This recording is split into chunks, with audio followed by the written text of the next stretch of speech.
Assalamualaikum warahmatullahi wabarakatuh. Perkenalkan, nama saya Mustika Lintang Nurlita dengan NIM 2203102217.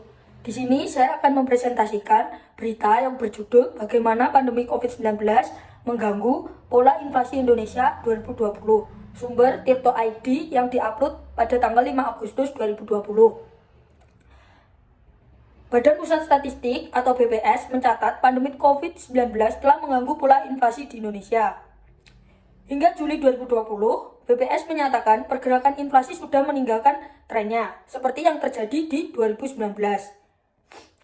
Salah satu buktinya terlihat dari Juli 2020 yang mengalami inflasi minus 0,1%, alias deflasi. Deflasi ini tentu tidak biasa karena terjadi 2 bulan sesudah periode Ramadan yang berakhir per Mei 2020. Pada rilis sebelumnya juga, inflasi tahun ini beda jauh dengan inflasi tahun sebelumnya karena ada pandemik. Rendahnya inflasi di bulan Ramadan yang jatuh selama April sampai Mei 2020, inflasi keduanya tercatat hanya 0,08 dan 0,07%.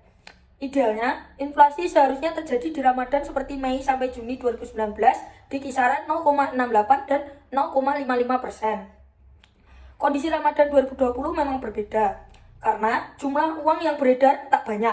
Hal ini merupakan imbas dari penurunan permintaan dan perputaran uang yang bersumber dari penurunan aktivitas ekonomi karena COVID-19.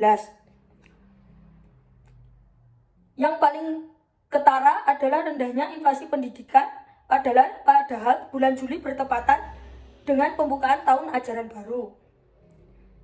Di samping pendidikan, inflasi dari kategori makanan, minuman, dan tembakau juga mengalami perubahan.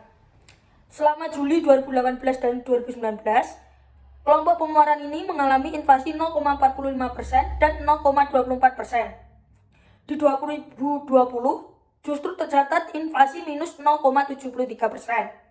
alias deflasi dengan adil minus 0,19%.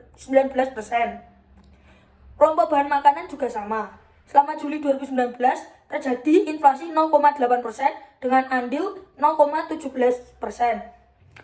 Periode yang sama di tahun 2020 malah tercatat inflasi minus 1,06% dengan andil minus 0,19%. Sebaliknya, penyumbangan inflasi tertinggi di Juli 2020 ini adalah pengeluaran perawatan pribadi dan jasa lainnya.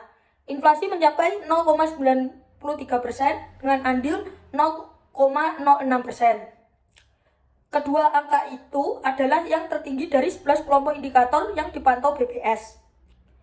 Komoditas penyumbang inflasi dalam kategori ini adalah kenaikan harga emas yang terjadi di 80 dari 90 IHK yang menjadi basis data BPS.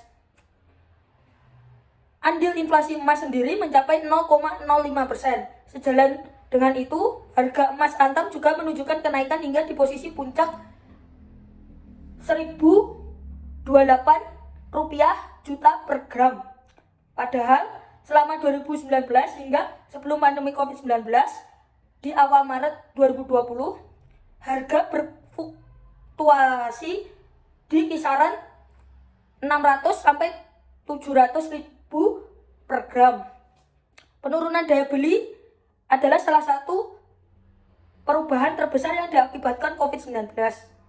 Pada inflasi hingga semester 1 2020 adalah pergerakan inflasi yang memberi sinyal penurunan daya beli. COVID-19 telah menyebabkan tren inflasi Indonesia dan berbagai negara melambat, bahkan mengarah deflasi. Pada periode ini, angka inflasi mencatat gangguan yang ditimbulkan dari lonjakan PHK dan perubahan skema kerja menjadi WFH, sehingga memukul permintaan yang berimbas pada supply. Pelemahan daya beli ini juga terlihat dari anjloknya inflasi inti pada Juli 2020. Angkanya hanya 0,16% dengan andil 0,9% pada tahun 2019 yang lalu. Sekian presentasi dari saya. Kurang lebihnya saya mohon maaf. Wassalamualaikum warahmatullahi wabarakatuh.